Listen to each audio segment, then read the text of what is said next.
Hello and welcome to Ashfords Unlocking AI podcast series, focusing on the power to disrupt, how AI will change business and the law. If you're interested in finding out more, visit our AI Spotlight Hub on our website ashfords.co.uk for more AI insights. The Hub brings together commentary from our Ashfords experts, our clients and our contacts across a wide range of areas, looking at how AI might impact business and the law as its use evolves. Hello everyone and welcome to Ashford's podcast today on the power to disrupt, how AI will change business and the law. And my name is Jenny Guild and I am a trademark attorney at Ashfords. I'm joined today by my colleague Chris Fotheringham, who is a solicitor within the team. And we are delighted to be interviewing today a fascinating business and a client of the firm, Gaia Fertility. Tom Spooner, who is head of legal at Gaia, is joining us. Welcome, Tom. Thank you very much for having me. No problem. Thank you so much for joining us and giving up your time today. So I thought, Tom, first, it would be really interesting and just useful background if you could give a bit more information about Gaia, what it is as a business, why it started and how it operates. Yeah, of course. So Gaia is the world's first IVF insurance product. The way it works is that a customer will come to us and purchase insurance for a fixed number of IVF treatment rounds. Gaia will then pay for that customer to go through their treatment rounds, and if the customer is ultimately unsuccessful, they don't have to pay anything more, as their insurance will cover the cost of the treatment. If the customer does have a child, which is the outcome that everybody wants, they'll pay it back over 8 years using a financing product that Gaia also supplies. In terms of the background for how it was started, it's really grown out of customer experience. So our founder, Nader Al-Salim, he was somebody who went through IVF 5 or 6 years ago, and he had a kind of pretty tough experience. He went through 5 treatment rounds, spent close to £50,000, and ultimately was successful, but realised through that process how broken the whole IVF process is in the UK, and particularly how unfair it was that the only reason he was able to have a child was because of the financial background that he had. So that's really the problem that we're trying to solve, and kind of coming at it from a customer perspective in everything we do. Yeah, thank you. And I think it's true that more people are turning to IVF due to various factors, like higher age that people are looking to have children and all sorts of things like that. But because of the financial cost, it's a tiny percentage of the market, of the potential people who can actually take that up. So must be a really interesting area to be part of. Yeah, definitely. I mean, to be totally honest, when I joined Gaia, I didn't know that much about the fertility space. But the statistics are pretty crazy, to be honest. So it's like 5 million people in the UK who have, 5 million couples who are affected by infertility. And then in terms of number of treatment cycles, it's only 76,000. And then if you look at success rates off the back of it, that's like 25% of those will be successful if you're kind of in the ideal range for IVF, but it drops down to 5% for patients over 45. So you can kind of see there's a huge gap between the potential market for people who would like to do IVF and then the people who are able to, which makes a really exciting space to be in, and something where we really feel kind of on a daily basis that we're able to help people and add a lot of value. It's a huge potential market. Yeah. And so the model that predicts, which is amazing that the model can predict the chances of success during IVF and then is able to suggest how many cycles will be likely to be needed to achieve that. Does that incorporate AI technology in order to come up with that model? Yeah, absolutely. So the kind of foundation of what we're offering is a machine learning model that's been trained on data from the UK regulator in relation to, basically it's publicly available, but I think 700,000 women have gone through IVF, and then the outcome of their cycles, which is about 1 million cycles, have been recorded.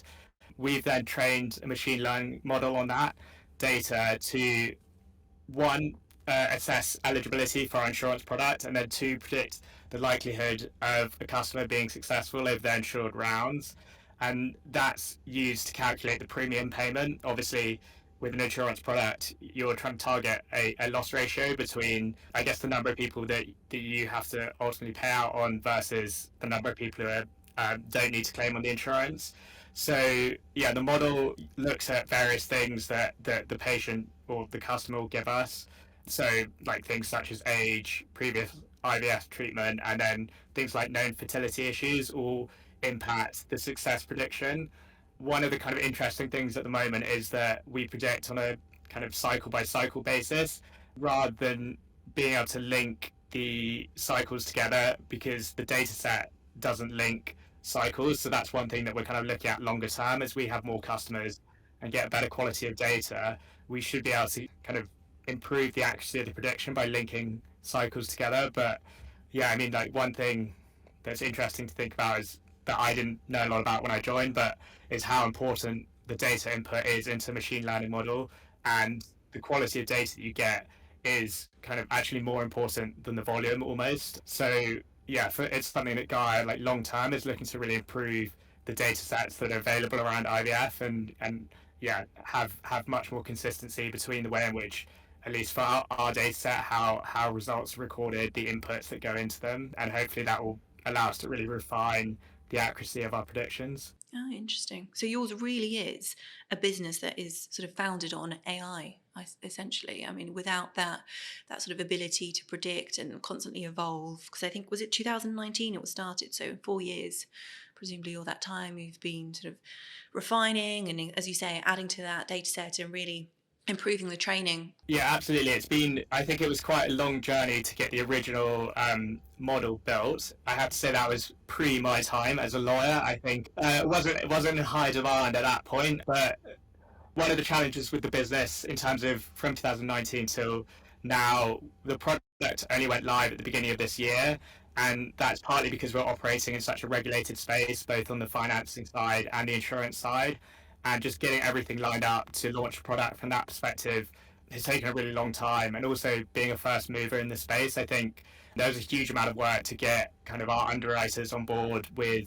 One, they obviously had to test the model to make sure that there was an accuracy there that allowed them to underwrite insurance with confidence, but also just getting people comfortable that this is a space where there's genuine value, there's demand, and yeah, so there's a lot of work has been done over the last 4 years to get to where we are today, and hopefully it's going to be, as I say, something where we can continue to improve the offering as we get more customer data. That's kind of because we know exactly what the predictors are that go into our models. So yeah, we can just make sure that we're always recording that data with accurately and getting it from the patients as they go through the treatment. And I suppose one thing that I think will be really interesting to touch upon now, but also in a bit more depth later, is the services you're providing are very unique in that it's such an emotional process for your consumers and customers that are coming to you. It's not an insurance product that's just going on holiday or something that you can almost do without thinking about it.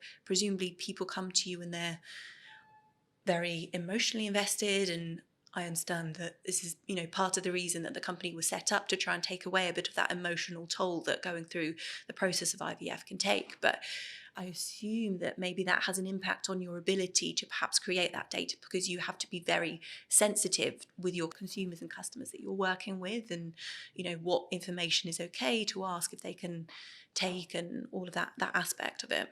Yeah, absolutely. There's a couple of points there. So we, as a company, I think basically start from the customer's perspective because that was why the company was founded, but also because such a big part of the value proposition for us is offering that support and guidance through what is a really opaque journey. If people come to IVF, everyone when they start kind of thinks they're going to be successful, even though the statistics don't really bear that out, and then actually going through the process is really kind of emotionally and physically challenging in terms of the hormone treatments, the uncertainty, the fact that you kind of have this hope that statistically you're likely to experience at least one or two unsuccessful rounds, and on top of that then obviously is the financial burden, and Gaia's trying to solve all of those things.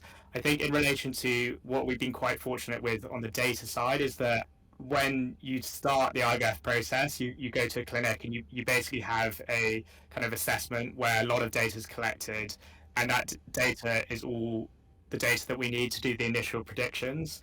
So all of our customers have all the data they need kind of available when they start the Gaia journey. So from a collection perspective, it's not too complicated. I think obviously and something maybe we'll talk about a little bit later, but around the data protection piece, that's obviously a really, really big concern for us and something that's front of mind all the time in this process. But in terms of actually asking for the data, it's something that our customers are kind of know that they, one, have already been given this data by the clinic, and two, they understand how it impacts or why it's relevant to their IVF journey. Sorry, Tom, just jumping in on that. Obviously, the company is and the AI is very data heavy. Are there any risks the company think of, infringing any property rights, or intellectual property rights, of, copyright infringement of? I know you said the data is coming from public available data, which is publicly available, but is there any really risk that the company sort of thought about and has action upon? Yeah, so in terms of the kind of underlying data set, that is just a public data set. So that one doesn't seem too risky to us in terms of the way that we're using it. But where ultimately we want to go is being able to offer kind of tailored predictions at clinics. So there's quite a lot of variation in success between clinics, and each clinic has its own data set. So we'd like to partner with some of the best clinics in the UK. We already partner with a lot of clinics, but it's not a particularly bespoke offering yet. So what we would like to do is partner with a couple of really top clinics in the UK, use their data to build a really tailored prediction model in relation to that clinic, and also then be able to share that information with our customers around success, likelihood, and potentially also, some clinics might have better success. When we look at that data, we might see some clinics have better success rates with certain types of people. So, like same-sex couples or surrogacy and things like that, which again is really difficult to see if you're looking at a individual basis, but once you extrapolate it out and get all of the data, then you might start to see some of those patterns, which would be really interesting. But in relation to the IP point, it's something that any clinic that we partner with who shares data with us, they have to assign the copyright in that data to Gaia as a condition of being a partner. And I think it's quite a nice relationship, because for them, they can't really use that data because they don't have any machine learning or data scientists, but they just have it sitting there. So it's not been something that anyone's really had concerns about so far from the clinic side, but it's something that hopefully longer term we should really be able to turn into something really valuable for them as well, because I think all clinics obviously want to do the best they can and believe they are doing the best they can, and if we're able to kind of really demonstrate that using the actual raw data, it feels like a really great opportunity for clinics to be able to market off the back of that as well. Well, that's it, as you just said. I mean, if the data's just sat there and they don't know how to use it, a company like Gaia comes along and says, actually, we can use it to help people, and we can use it to essentially analyze trends and take it from there. We'll take that one off your hands, really. So it sounds like a really good commercial relationship. Yeah, definitely. I mean, we've been really lucky, I think, with the clinics that we've worked with, around people understanding that the Gaia product is really there to kind of grow the market as opposed to being a potential threat, because I think there is a danger that people view us as an alternative way to pay for treatment that then starts to eat into their revenue, but it's really not the case. Like, the value proposition with Gaia is that we're serving people who wouldn't ordinarily be able to either afford to do the treatment or wouldn't want to take the financial risk of ending up potentially £50,000 in debt without having a child. So yeah, as I mentioned at the top, around the kind of gap between the number of people with infertility issues and then versus the number of cycles that are happening in a year, I think all the clinics understand there's a huge unserved market, and it's kind of only going to get bigger, as particularly with I think the NHS coverage is unlikely to get more available, and for most people it's capped at 3 treatment rounds anyway, but also lots of people are only eligible to 1, and it's kind of a geographic lottery as to how many you can get, but most people require 2 to 3 cycles to be successful. A lot of the time the NHS coverage is kind of not going to get you there, so even just sit alongside that to allow someone to do an extra couple of cycles can really kind of change the outcome for that customer.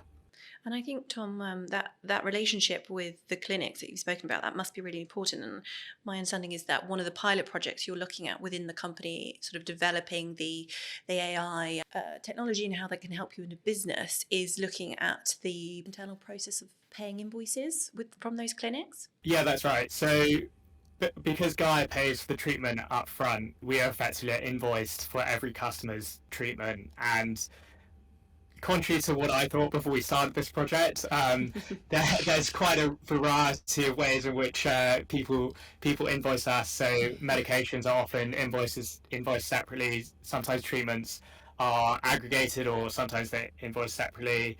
And then the format of the invoices is very different. And at the moment, we've been processing those payments internally, which in some cases, a very small number of cases, leads to like kind of a missed invoice if somebody thinks they paid it but they haven't. But also it's quite slow, and I think for us as a business, part of the value proposition is being able to support clinics and kind of improve their cash flow, guarantee payment. So what we'd like to do is speed up that process and obviously completely eliminate the mistakes. So what we're doing is training a model, an AI model that will be able to extract the data from those clinic invoices, which is, I think, in some uses of AI, not the most complicated, but it's really going to add a lot of value to us. And in terms of that internal productivity, I mean, that can make a huge difference, can't it? If presumably you've got one person, a couple of people, that's their job, having to just deal with quite, sort of data. If it's possible to use AI technology, I mean, that's what we hear about, don't we? That how can we make it to make us more productive? Yeah, absolutely. And I think it's also something where the people doing those jobs are way too qualified for them internally. So we're kind of a growth stage company, so everybody wears several hats. But our finance director processing invoices with support for other people is not an amazing use of her kind of substantial experience. So that's something. Yeah, exactly.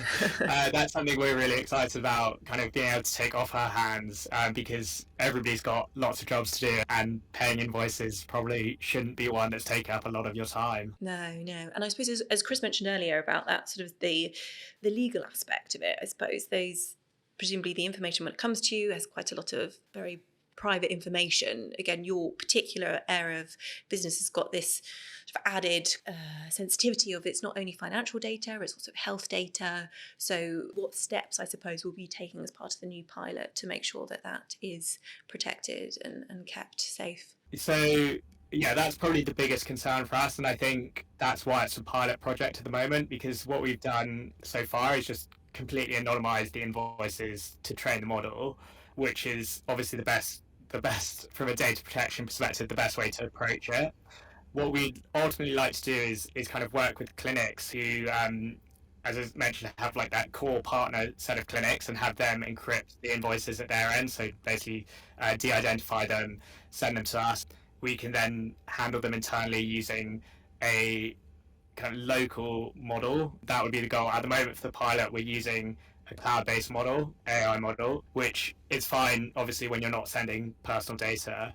But if we can prove that it's going to have massive efficiency gains and it's like super accurate, then what we'll do is bring it local, and then we'll be able to kind of not have to transfer the data outside of our local system architecture. Mm-hmm. And also, I think combined with the encryption, so just using, for example, a patient number rather than a patient name, both those steps really mitigate the data protection risk. But I think it's something, again, where the point of the pilot is to prove that this can really work and it really saves time, and then we'll start to use it on, I guess, live invoices, and probably starting with a selection of clinics. And some clinics already send them with just a patient ID, and so we'll probably start with those clinics when we go live with it. But longer term, if we're bringing enough customers to clinics, we should be able to have some influence on how they invoice. Hopefully between those two sides, we'll be able to kind of close the risk off. And again, as you say, it improves that relationship, doesn't it? I mean, you're sort of helping to bring business to them and expand the services that they're able to provide. So it's sort of a two-way relationship there that should hopefully improve what they can offer, but also improve your internal productivity and therefore enable you to reach more consumers and customers. Yeah, absolutely. I think one of the really nice things about Gaia as a business is that everybody is aligned in terms of what a good outcome is. We want people to be successful because then they're not claiming under the insurance. The insurers feel the same way, and also from a financing perspective, we also would prefer people to be successful and pay it back using our financing plans rather than not successful and not basically there's no interest if somebody doesn't pay anything.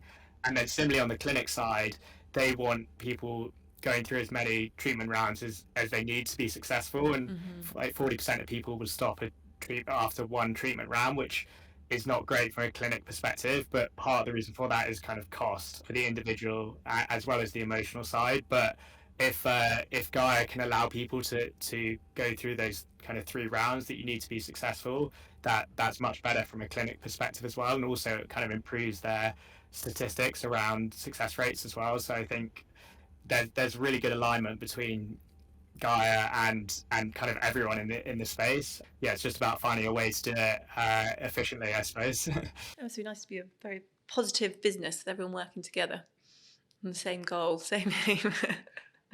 Tom, I'm just doing, when I was before the podcast doing a bit of research around Gaia, I saw, and talking to Jenny, that you were also going to implement another pilot, like a chatbot. Do you want to talk about that and just give an overview of that one? I was talking to the guy who's responsible for this internally, and he prefers that I call it a virtual AI assistant, but it really is a chatbot. Send my apologies to him. Sorry. No, having made that nod to him, we'll call it a chatbot for simplicity from now on, because it really is a chatbot. So yeah, the idea with that is that the product's very complicated. I mean, both from an insurance and financing perspective, but also just generally what we're offering is unique, and therefore people have a lot of questions about how it works, the eligibility criteria and things like that. So we used to have on our website a chat feature, but we were finding that we were getting a lot of questions that were kind of the same questions, but also it took us a long time to respond to those, which is in both cases not a great use of time and not a great customer outcome. So we have an FAQ section which kind of addresses these, but again, people kind of land on the website and you lose quite a lot of people between your homepage and somebody digging into FAQs. So what we're trying to do is build something where it can answer questions automatically based on the data that we have. So that would be the FAQs in relation to our customers, their like membership agreements. So somebody would be able to put in their like customer identification number, and then they could ask questions about their specific insurance policy. And also obviously a triaging process where we're able to identify when somebody probably needs to speak to a customer. And so another point that was touched on earlier, but was around the kind of emotional aspect of this journey. And so what we're really conscious of with this product is making sure, or this feature is making sure that we don't lose the human part of what Gaia is. So I think it's, again, this is in a pilot stage because we're really, really keen to make sure that nobody comes to the website and gets kind of an impersonal experience if they're trying to deal with a personal situation. So it works really well for questions around like, what kind of factors will influence my eligibility. But if somebody comes to us and says like, I've recently just had a miscarriage, for example, like how does that impact my eligibility? Having potentially a stock answer that comes back that is very impersonal is not necessarily kind of how we want to present ourselves to that person. So that's at the moment what we're trying to refine with the chatbot. And there's one element of it which is very simple, where it's effectively just pulling data from a database, but it's that second part where we're spending time at the moment to try and get it to a point where we're comfortable with it. What happens at the moment then? Do you have quite a lot of training for a helpline, and presumably they're given quite a lot of information on how you would respond, say, in that situation that someone comes to you having had various failed attempts to conceive naturally? Yeah, so we have an amazing member support team who are all kind of have a background in IVF, and I guess for those people it's really about empathy and compassion as being kind of core parts of the role, but they all really understand the journey and the difficulties that people have with it. And I think a lot of the time the support function is just that, it's just support. Overlaid on top of that is the fact that the product's an insurance and financial product. We have to consider the regulatory elements as well. So for the member support team, there's quite a lot of training, unfortunately. Part of it implemented on my behest, which I apologise to them for. Your role as head of legal. The lawyer gets involved, yeah. Exactly. Conversations about how you have to talk about interest rates and stuff are less interesting than talking about the IVF process. But in terms of your point around the human element, actually that team has kind of really owned the training, because those are the people that understand our customers best and how to approach the problem. So they have built out training for people who join. I think it drives everything you do, from even from a legal perspective. When you're looking at how do we draft the membership agreements, it's very different from a situation where you're just, it's not a consumer. It's so like talking to them about how they think the language should be and things has been really educational for me. Yeah, so I suppose that's the really interesting aspect of your business, is how do you train the AI virtual assistant to learn those additional qualities that obviously you can give it the raw data, but how do you make sure that that technology is picking up and almost becomes equivalent, or not equivalent, well, can it become equivalent, I suppose, to when you're interacting with an individual, with a person? And I mean, are there steps that your company's been taken that you think you can see being taken in order to input that data? Yeah, so it's something that we are considering. I guess there's a larger question about whether or not you can ever get to that level, and also whether or not you want to get to that level where you start to take the human out of the loop, and then you kind of are never going to have the ability to, I guess, gather new data from that process if it's completely automated. So I think we're always going to have someone sitting with some involvement in it. But in terms of how you make it more human, we're kind of looking at data sets beyond membership agreement and what's on the website and FAQs and things, and thinking about, could you start to, I guess, record or process conversations that our team are having with customers. And this is very much something where I think the data protection piece is going to become a real thing that you have to think about. But and this is beyond what we're kind of doing at the moment, for sure. But if you even on like Google Meet now, the voice processing technology is really good. So what you could start to do is record those calls that our support team are having, and start to generate text off those, and then you'd have someone go through and effectively clean that up to make sure it's a good data set, and pull out, I guess, things that you want to highlight or things you want to emphasize, and then you can feed that into the model. So I guess it's really a question of data, and because it will be a local model for us, so personal to Gaia, you can just keep putting more data into it and continuing to refine it. I think the humanity element is probably it's probably the hardest thing to capture, but it's something with ChatGPT that, for example, that I think everybody is, when they first use it, was really struck by, is how realistic it is. So I think it's just a case of making sure that you have the right data that's being used to train the model, and if you have that, you can achieve a semblance of the human element. The next question would be whether or not we actually want to go that far with it. Well, that's it, isn't it? It's the language that the data is really using to train itself, isn't it? That's what it is. Is the language, is it empathetic, or is it just usual legal language that's quite dry, straight to the point? Which for your sector, you want it not to be like that. You want it, as you said, Tom, to be very empathetic and to really relate to your customer base. Where do you think AI is going? How do you think it's going forward in your sector? I mean, how do you think it's going to be used? Do you think there's more potential there?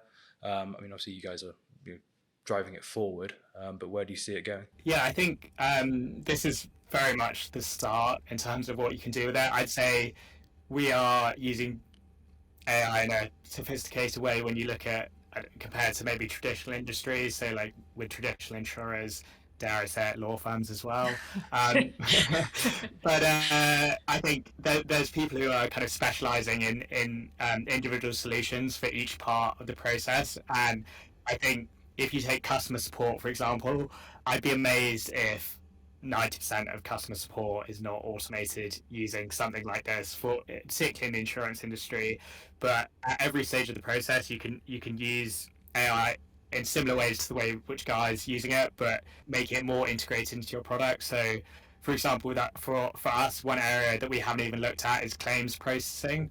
But again, when we process a claim, we need to extract a massive amount of data around the treatment the customer's had, what we've paid for, if there's anything that's been paid for which is outside of the policy, for example. And then that needs to go to the underwriters, who then look at it again, often against the kind of raw data as well, to confirm that it's correct. And all of that could be automated, and you could just have somebody just performing a review role at the end. And then I think, to be honest, Guy, I'd say there's so many areas, but again, looking at things like KYC for us, because we're in the financial space, it's something that we're doing at the moment, and that's I know there's solutions out there which have effectively outsourced and automated it, and even where you're doing kind of where you have to repeat phrases back to, and that's all being processed using AI.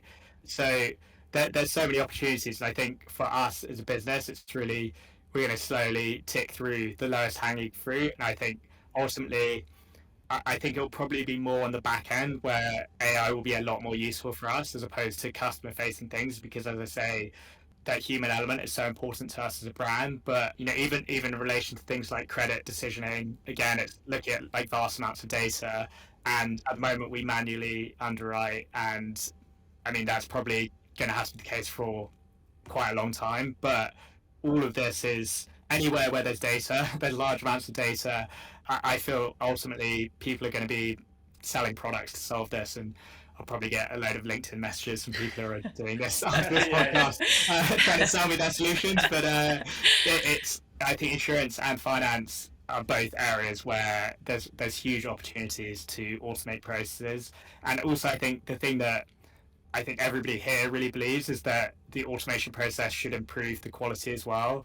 And that's something where I guess like we're very bullish about that. I think just looking at the invoice example, we wouldn't be doing that if it was only a time saver. I don't think it's really the accuracy point as well. There's so many areas that we could look at throughout the sectors. It is, you say, it's such a growing area, isn't it? But it's been really interesting to learn how you're already using it, and those projects, pilot projects that hopefully, as you say, will improve the quality for consumers. So thank you very much for being with us today. We really appreciate your time, and it's been really interesting to learn more. So thank you very much, Tom. Yeah, thanks, Tom.